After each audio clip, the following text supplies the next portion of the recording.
I'm just gonna process for a minute, I guess. I'm up here in the mountains this weekend. I'm in the same town that I come to for a week every Christmas, but I'm in a different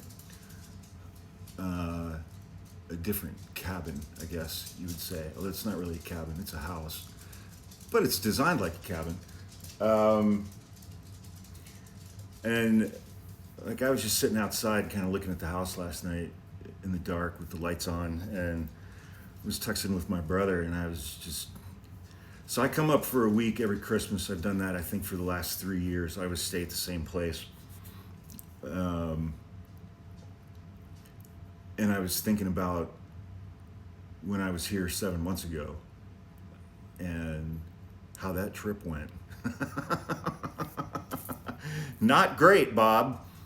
The Sunday before Christmas, I was on a live, I think, something. I don't know. I don't remember. I don't have any memory of this. I was on a live and something triggered my PTSD. And I had a flashback and I blacked out for several hours, but was still on TikTok. And I had and have no memory of that. And in the year and a half leading up to last Christmas, that had happened a few times, probably half a dozen over that 18 months. And it's a frightening thing. It's a very frightening thing. But, fortunately, that last Christmas, was the last one that I needed, I guess.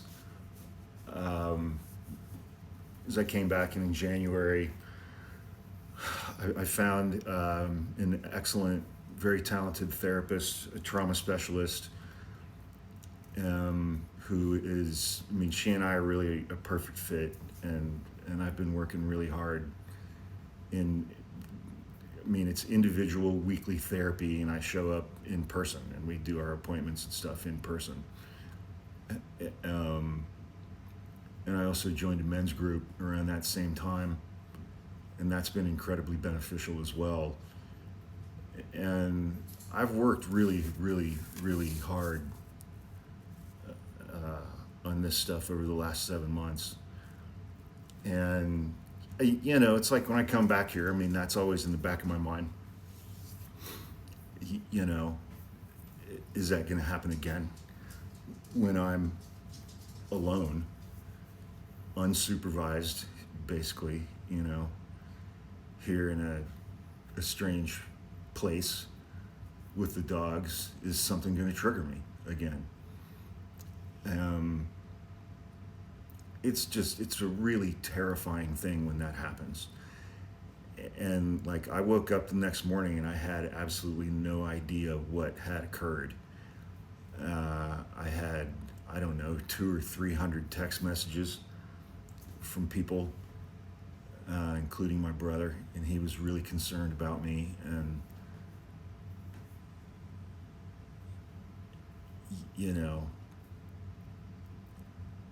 I'm not going to go so far as to say I'm all better in 7 months, because I don't know that you ever get. There are differing theories on it. I don't know that you ever get better from PTSD. I think you just learn I think it's just like diabetes, man. You learn how to manage it. And if you stay on top of those things that allow you to manage it effectively and coexist with it, then you'll be okay. If you don't, then you won't.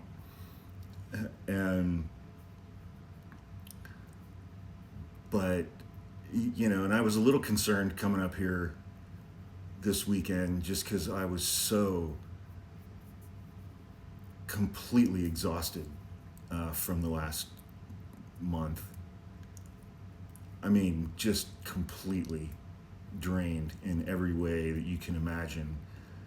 And it's like, when you're in that kind of a space, it makes it it makes it that much more challenging to be conscious of the things that are going on internally, emotionally. And it makes it more difficult to regulate your emotions when you're in that kind of space as well, because you're not your best self. Um, and over the last couple of weeks, I really was not my best self. I mean, just fried, man. I mean, I was just completely fried. Uh, and but so far so good this trip. I've been balancing, like doing the things that I need to do and with the things that I want to do, and that has worked so far. We're 24 hours in, so great success. um, but I'm going to go out and get some dinner tonight and have some more fun, and then come back and hang out with my dogs some more. They've been having a ball, and having them with me is always just having them with me is a good regulator. It's impossible to be in a bad mood around those two, and they know when something is off with me. They know, and when that is going on, I mean, they do not leave my side.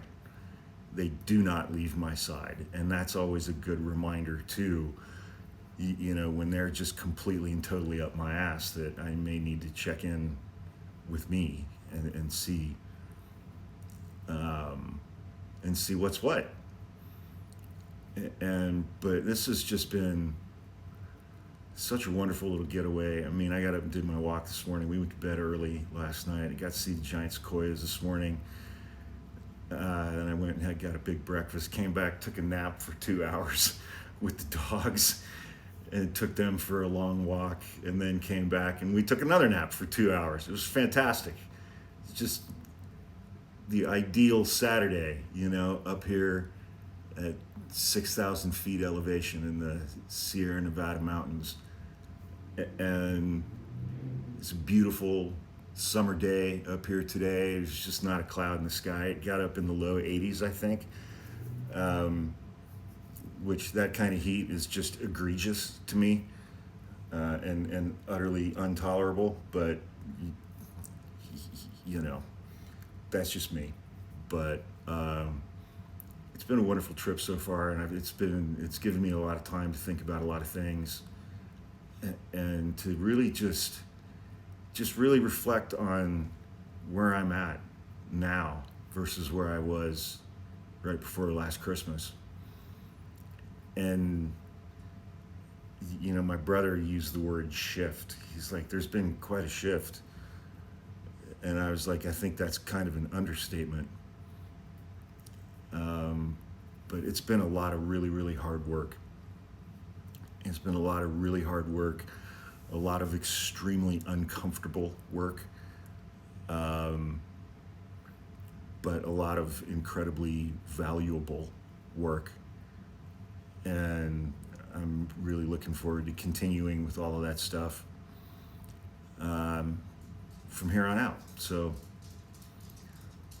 but again, it's just, when I blacked out and had a flashback before last Christmas, it was just, I hadn't been paying attention to anything with me. I hadn't been paying attention to anything that was going on inside of me. And that was a pretty strong and powerful, and at the time, negative reminder of the necessity to do that. And, especially in this kind of an environment, man, it's so fucking hard. It is so fucking hard to try to take care of your mental health when all of this shit is going on around us. It's just insane. It feels very often that it's just not doable, but it is. It is doable. It just takes effort and focus. Two things that I'm great at. Not really. But please take care of your mental health, and please be safe this week.